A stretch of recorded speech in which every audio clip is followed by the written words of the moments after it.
Hello student, स्वागत है आपका मेरे इस चैनल पर। और आज की डिक्टेशन 45 से 50 वर्ड प्रति मिनट की गति से तैयार की गई है। डिक्टेशन का मैटर प्राप्त करने के लिए डिस्क्रिप्शन में दी हुई लिंक पर क्लिक करेंगे तो आप वेबसाइट पर विजिट करके प्राप्त कर सकते हैं। इसके साथ में मेरे टेलीग्राम चैनल पर भी आप विजिट करके इसको प्राप्त कर सकते हैं। डिक्टेशन प्रारंभ होने में अंतिम 5 सेकेंड।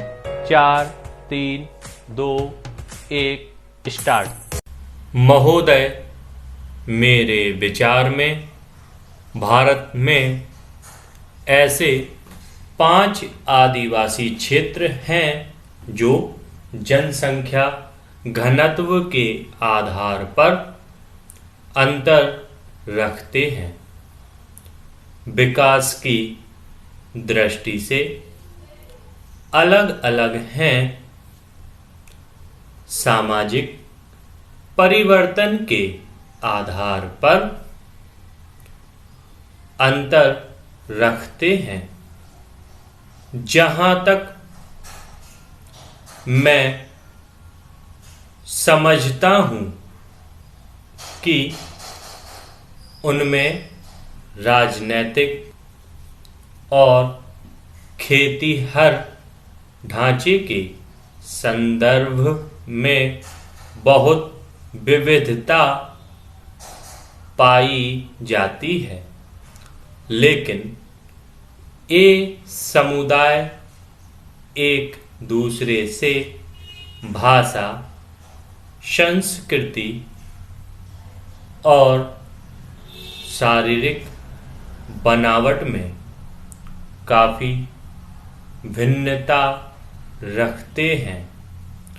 मुझे यह कहने में कोई संकोच नहीं हो रहा है कि आदिवासी क्षेत्रों में सबसे गतिशील क्षेत्र उत्तर पूर्व का क्षेत्र दिखाई पड़ रहा है। बाकी देश से इसके संबंध प्रगाढ़ बनाने का काम अभी चल ही रहा है। इसके बाद मध्यवर्ती भारत का आदिवासी क्षेत्र है, जो गुजरात के, मध्य प्रदेश के ऊपरी आंध्र प्रदेश से लेकर पश्चिम बंगाल तक फैला हुआ है। यह झारखंड क्षेत्र कहलाता है। इस बड़े क्षेत्र में कई उप क्षेत्र हैं जिनके अपने अपने केंद्रीय किनारे के इलाके हैं। झारखंड इलाका काफी विस्तृत खेतीहर आंदोलन का गवाह रहा है। राजनीतिक स्वतंत्रता के आंदोलन भी यहाँ उभरे। नीलगिरी के आसपास पहाड़ी क्षेत्रों से बने दक्षिणी भाग में शायद सबसे छोटी, सबसे पिछड़ी, सबसे अलग अलग जनजातियां निवास करती हैं। केरल को छोड़ दिया जाए तो बाकी जगह इन सदस्यों की वृद्धि दर राष्ट्रीय औसत से कम मानी जाती रही है। इनमें से अधिकांश लोग खेत और चाय बागानों में मजदूरी करते हैं। यहाँ इनकी श्रम भागीदारी दर 52 से 63% है। जो देश में सबसे ज्यादा है।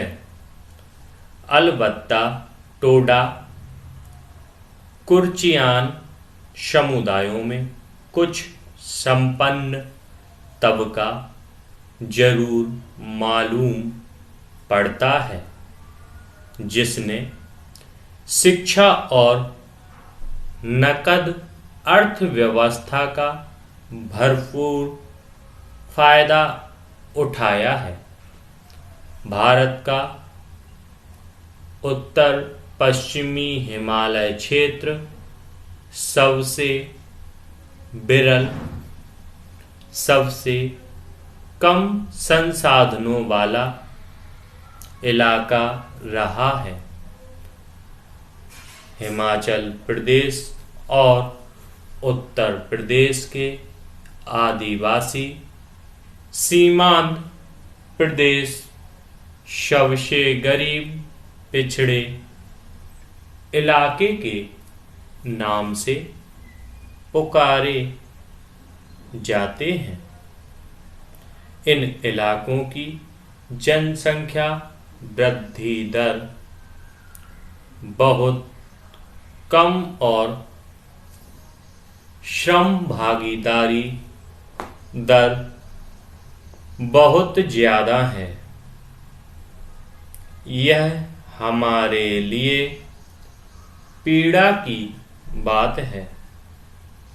यह इलाका बहुपति प्रथा के लिए प्रसिद्ध है। तिब्बत के साथ व्यापार खत्म हो जाने से इस इलाके के आदिवासियों की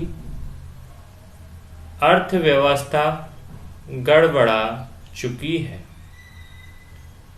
अंडमान निकोबार द्वीप समूह में दो जनजातीय समूह हैं।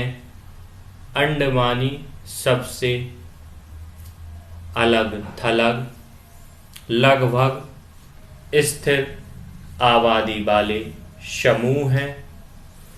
निकोबारी समूह बुलंद अर्थव्यवस्था, फलती फूलती आबादी के प्रतीक हैं।